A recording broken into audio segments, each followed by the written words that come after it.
जय श्री केदार, जय उत्तराखंड। स्वागत है आपका एक बार फिर से टारगेट एकेडमी के ऑनलाइन प्लेटफॉर्म। जैसे कि कल की क्लास में हमने राजा श्याम शाह को डिस्कस किया था। श्याम शाह 45वें क्रम के राजा थे, जिनके बारे में जो है परीक्षा उपयोगी जो तथ्य है वो है श्याम शाह के समय जो है गढ़वाल में सती प्रथा का पता चलता है कि गढ़वाल में सती प्रथा थी। श्याम शाह की मृत्यु अलकनंदा नदी में डूब कर हुई थी। श्याम शाह ने जो है तिब्बत पर दूसरा आक्रमण किया था। पहला आक्रमण जो सफल आक्रमण तिब्बत पे किया वो मानसा ने किया, पिछला पेपर का क्वेश्चन है। उसके बाद जो दूसरी बार जो तिब्बत पे आक्रमण करते हैं वो श्याम शाह है, और श्याम शाह जो है चवरी गाय टैक्स लगाते हैं वहाँ पे। इससे पहले मानसा ने जो है एक चौसंगिया भेड़ और सवा शेर टैक्स लगाया था तिब्बत या दापा के राजा काकवामोर पे।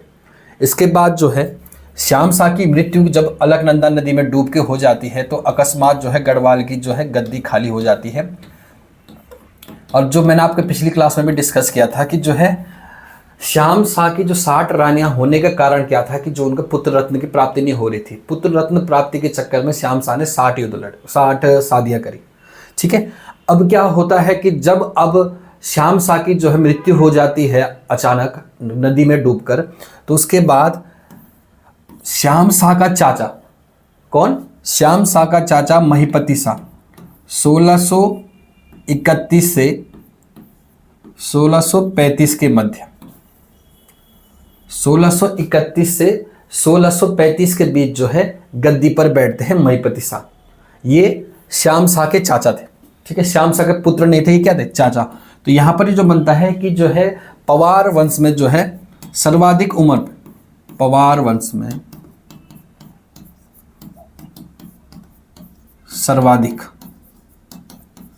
सर्वाधिक आयु में गद्दी पर बैठने वाले शासक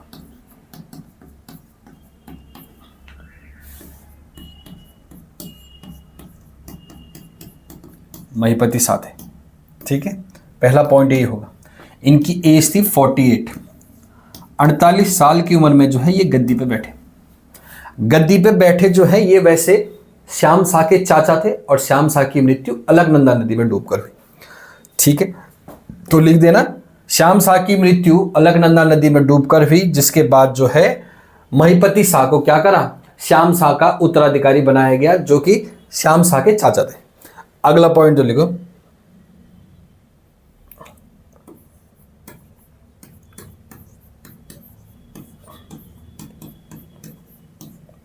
महिपति शाह के समय दापा या तिब्बत क्षेत्र पर आक्रमण।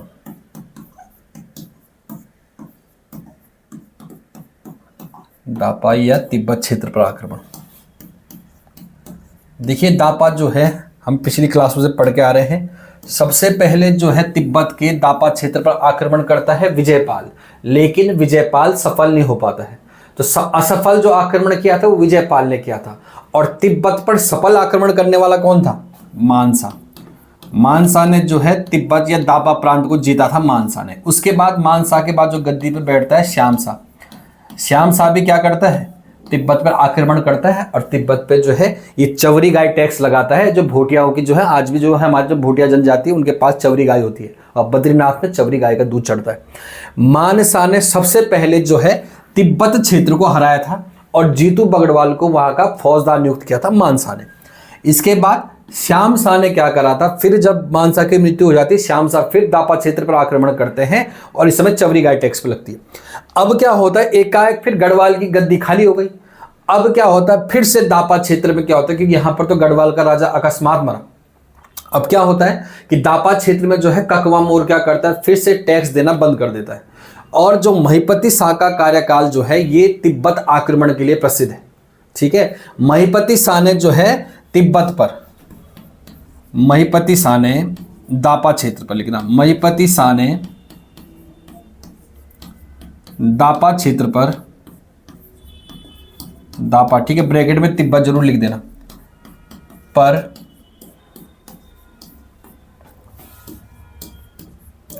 3 सैन्य अभियान करे।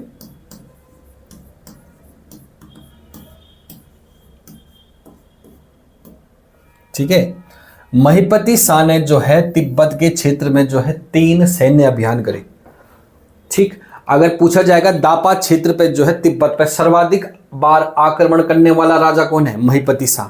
और तिब्बत का राजा जो है काकवा मोर, इसलिए जो है दापा क्षेत्र का राजा काकवा मोर इसलिए आक्रमण कर रहा है क्योंकि देखा मानसा की मृत्यु हो गई, श्यामसा नदी में डूब के मर गए।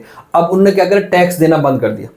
अब क्या करता है, महिपति शाह का जो कार्यकाल जाना जाता है वो तिब्बत आक्रमण पे जाना जाता है। ठीक है, एक किताब का नाम लिख देना आप,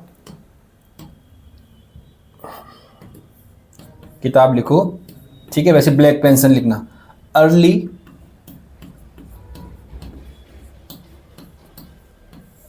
जेसुइट ट्रेवल्स इन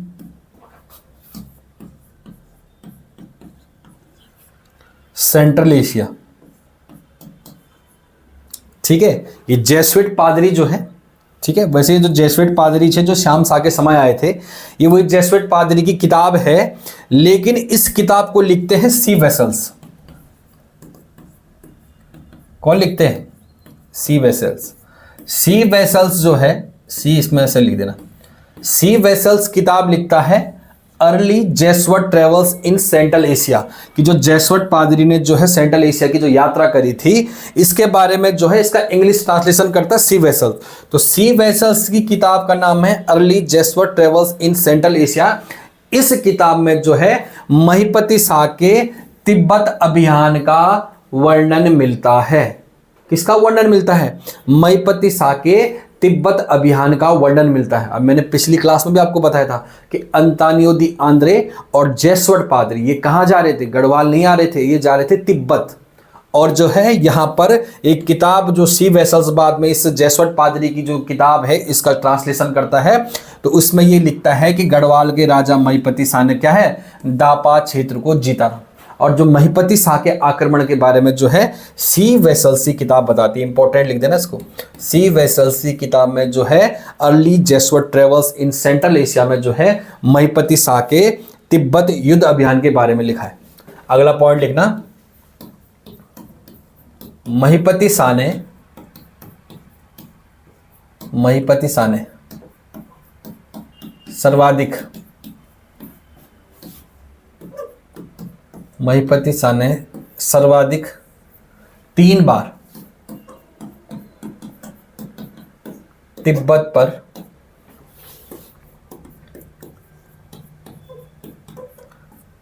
पर सैन्य अभियान भेजे।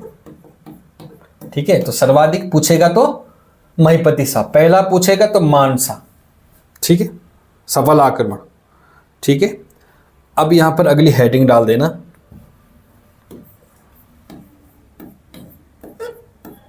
महिपति शाह की उपाधि। ठीक है, महिपति शाह की उपाधि। ठीक है, एक उपाधि को मौलाराम तोमर,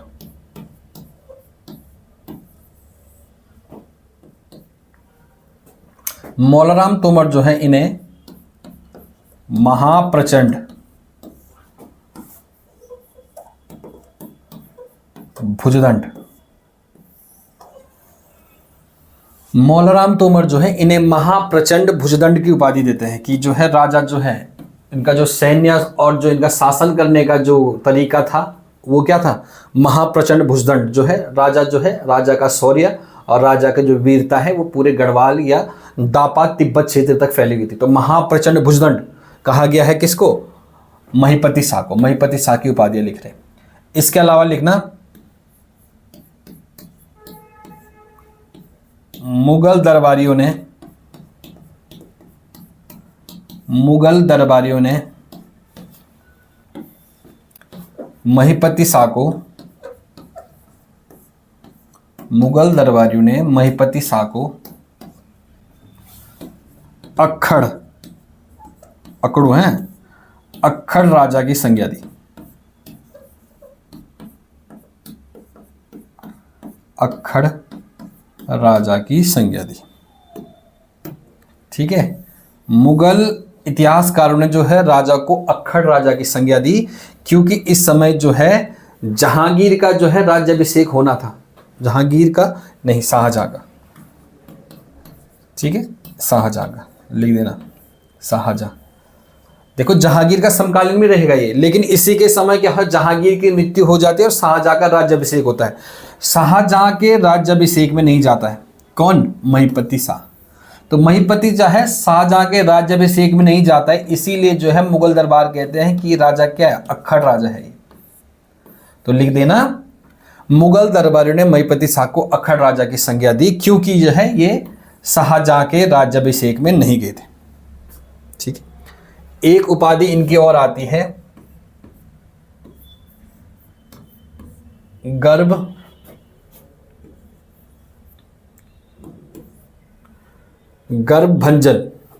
ठीक है, गर्भभंजन की उपाधि जो है ये महिपति शाह को दी गई है।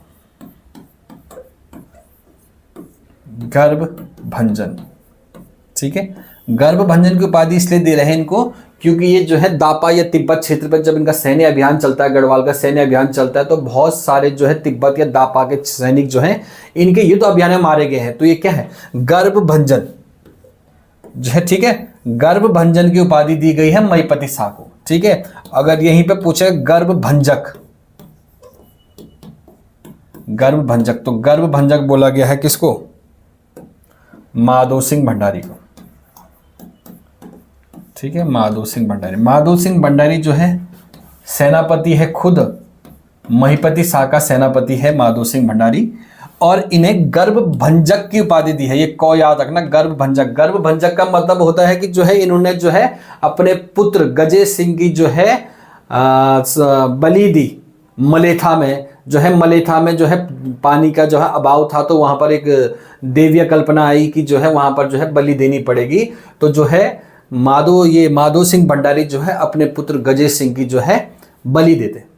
तो यहाँ पर जो है पुत्र की बलि देते, इसलिए इन्हें गर्भभंजक बोलते हैं। और गर्भभंजन जिन्हें, देखो गर्भभंजन किसको बोला था, महिपति शाह को। इन्होंने इनके जो सैन्य अभियानों में है सैकड़ों जो है सैनिक मारे गए थे, तो इन्हें गर्भभंजन की उपाधि दी गई है। ठीक है, अगला लिखो, अगला हेडिंग डालो, महिपति शाह के सेनापति।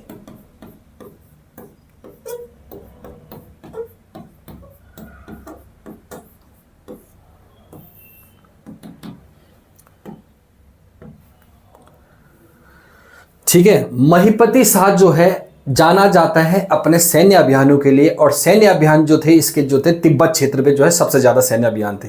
इसके साथ साथ जो है जो महिपति शाह का जो कार्यकाल रहा वो दापा या तिब्बत क्षेत्र पे सर्वाधिक जो है इन्होंने आक्रमण किए, सर्वाधिक जो है सीमा जो है विवाद जो इनका साथ दापा के साथ रहा। इसके साथ साथ जो यहां पर सिरमौर, यह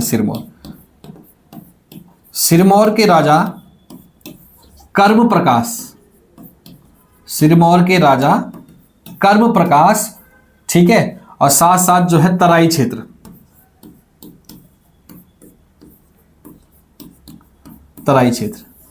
तराई क्षेत्र में भी इन्होंने कुछ सैन्य अभियान भेजे थे। सिरमौर के राजा कर्म प्रकाश और तराई क्षेत्र तक क्या है इनका सीमा का विस्तार था, और यहां पर इनकी सीमा बहुत सुदृढ़ थी, क्योंकि महिपति शाह का सुदृढ़ होने का कारण था उनके सेनापति, योग्य सेनापति। तो सेनापति में जो है महिपति शाह के सेनापति में जो है पहला सेनापति का नाम लिखना लोधी रिखोला, लोधी रिखोला। दूसरा सेनापति लिखो बर्तवाल बंधु,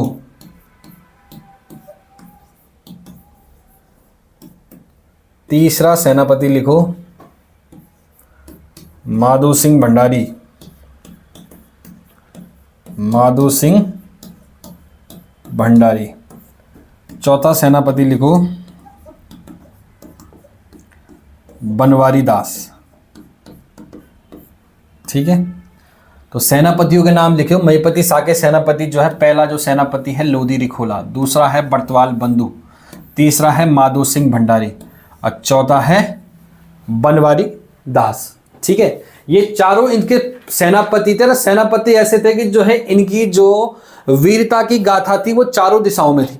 तो महिपति साथ जो है मजबूत राजा बना, या जिस सफल सबसे ज्यादा सफल सैन्य अभियान करने वाला राजा बना, उसके कारण था सेनापति। ये जो सेनापति हैं ये इसकी रीढ़ की हड्डी थी, और इन्हीं सेनापतियों के बलबूते पर जो इसने दापा क्षेत्र पे जो है और सिरमौर की राजा के साथ या तराई क्षेत्र में जो है गढ़वाल की सीमा को क्या कर रखा, अखंड रखा, कि वहां की सीमा जो है गढ़वाल की सीमा जो तराई क्षेत्र से भी आक्रमण नहीं कर पाए। और यहाँ पर सिरमौर का राजा भी जो है कर्म प्रकाश, सिरमौर पोटा के पास का क्षेत्र है, ये जोनसार वाला क्षेत्र है, ये वाली बाउंड्री भी जो है महिपति शाह के समय बिल्कुल सेफ रही। कहते हैं कि महिपति शाह के समय जो है गढ़वाल सबसे ज़्यादा सेफ रहा, क्योंकि यहाँ पर सेनापति, इसके जो योग्य सेनापतियों की वजह से। अब इसके सेनापतियों को एक एक करके डिकोड करेंगे। पहले हेडिंग डालो, लोधी रिखोला।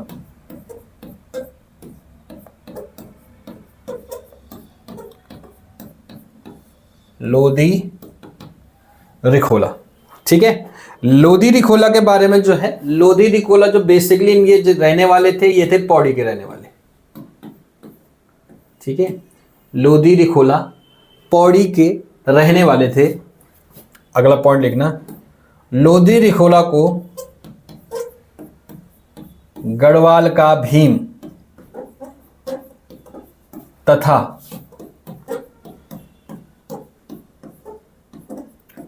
गढ़वाल का रक्षक कहा गया है, ठीक है।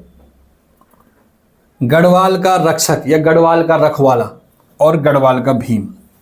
और इसी भीम में मैंने आपको पिछली क्लास में बताया था, अगर पूछेंगे पवार वंश का भीम, पवार वंश का भीम, तब लिख देना है कौन, बलभद्र शाह, बलभद्र शाह। और मानसा ने जो तुलना करी है भीम, कृष्ण, युधिष्ठिर, कर्ण, वो करी है किसकी, अजय पाल की, ठीक है, अजय पाल की तुलना करी है। और जो है मानसा की जो है सर्वाधिक जो शौर्य का वर्णन है कि सूर्य के समान तेज, समुद्र सा गंभीर, कर्ण और बाली के समान दानी, वो मानसा को कहा है। और कृष्ण, भीम, युधिष्ठिर, ठीक है, वो किसको कहा गया, अजय पाल को कहा गया। अगर पूछेगा पवार वंश का भीम किसको कहा गया है, तो बलभद्र शाह को। वंश, पवार वंश, पवार वंश मतलब पवार राजाओं में, और पूरे गढ़वाल का भीम कौन है, लोधी रिखोला। इसे लोधी रिखोला को गढ़वाल का रखवाला भी कहते हैं, गढ़वाल का भीम भी कहते हैं। इनके पिताजी का नाम था भौ सिंह रिखोला, पिताजी का नाम लिखो, भौ सिंह रिखोला। ये भी गढ़ दरबार में जो थे सेनापति थे, भौ सिंह रिखोला। भौ सिंह रिखोला जो है इनके सेनापति थे। अब क्या है, लोधी रिखोला देखो 1632 ईस्वी में,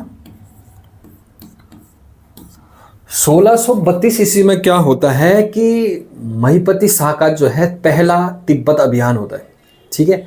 दापा का या तिब्बत क्षेत्र का राजा ककवा मोड़ जो है टैक्स देने से मना कर देता है, ठीक। वो सोचता है कि अभी जो है गढ़वाल दरबार में जो है लगातार जो है राजाओं का क्या है, राजा जो है मर गए और गढ़वाल की सीट जो है, गढ़वाल की जो राजगद्दी है वो खाली है। तो उन्होंने सोचा निष्क्रिय राजा है, तो वहाँ पर क्या करता है कि ककवा मोड़ टैक्स नहीं भेजता है।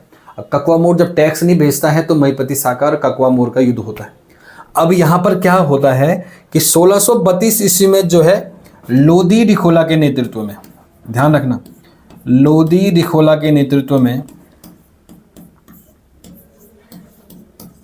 लोधी रिखोला के नेतृत्व में महिपति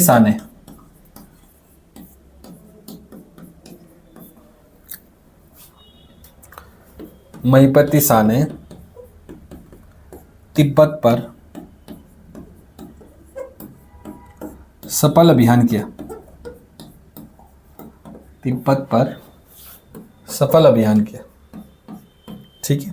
तो पहला जो सफल अभियान है वो किसके नेतृत्व में हुआ, लोधी रिखोला के नेतृत्व में, ठीक है, ठीक। अब लिखना, लोधी रिखोला ने दापा क्षेत्र को विजित कर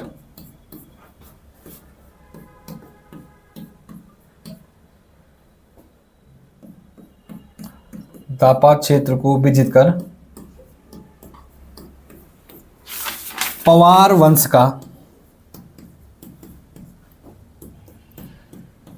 ध्वज, पवार वंश का ध्वज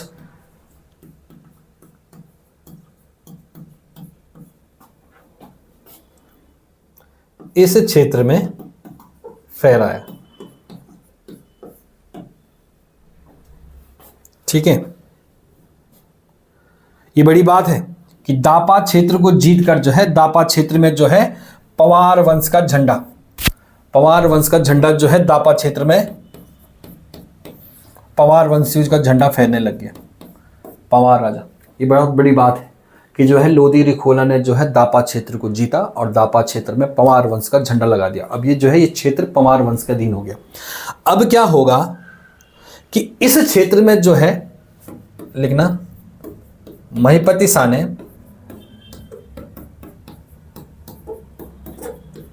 दापा क्षेत्र का प्रशासन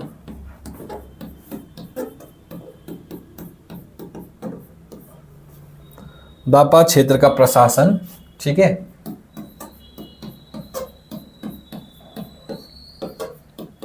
बर्तवाल बंधु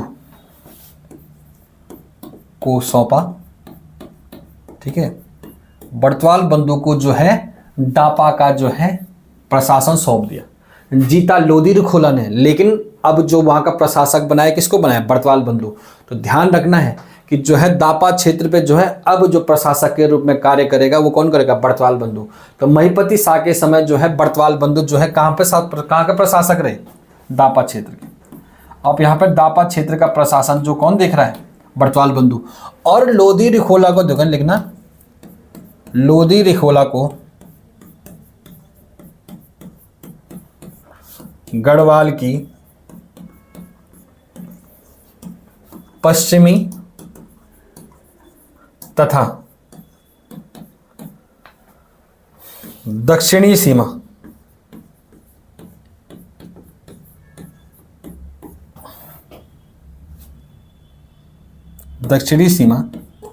की रक्षा हेतु भेजा। ठीक है, अब जो है उत्तर का क्षेत्र में जो है बर्तवाल बंधु प्रशासक बन गए। अब दिक्कत थी सिरमौर के क्षेत्र में। तो सिरमौर के क्षेत्र में लोदी रिखोला, उसके बाद जो है दक्षिण तराई के क्षेत्र में उधम सिंह नगर, जो पौड़ी का निचला जो हमारा यूपी पड़ता है, उस क्षेत्र से लगातार मुगल जो है यहाँ पर से अटैक कर रहे थे। तो अभी देखेगा इसके बाद अटैक हो जाएंगे महिपति शाह के बाद मुगलों का। जब महिपति शाह की मृत्यु हो जाएगी उसके बाद जो है मुगलों का अभियान आएगा। पहला मुगल अभियान जो है गढ़वाल पर आएगा। तो जब तक लोदी रिखोला था तब तक मुगल अभियान भी नहीं आ रहे। तो आप समझ सकते हो कि लोदी रिखोला किस हद तक जो है महिपति शाह के रीढ़ की हड्डी रहे होंगे कि जो है उत्तर का क्षेत्र भी जीत के दिया। और जब तक लोदी रिखोला रहते हैं तो पश्चिम और दक्षिण की सीमा पर भी क्या करते हैं? गढ़वाल का राजा क्या है? किलों पर अधिकार बनाए रखता है। दक्षिण में जो है तराई क्षेत्र पड़ता है, पश्चिम में जो है सिरमौर का क्षेत्र पड़ता है। अगला पॉइंट लिखना, लोदी रिखोला ने पश्चिमी सीमा पर, ठीक है, सिरमौर के राजा,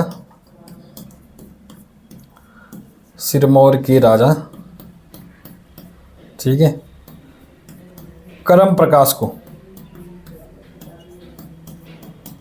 हराया। ठीक है, करम प्रकाश जो है सिरमौर का राजा था, उसको हराने वाला कौन है? लोदी रिखोला। ठीक है, अब नोट में लिखना, एक किताब का नाम लिखना, गढ़वीर महाकाव्य।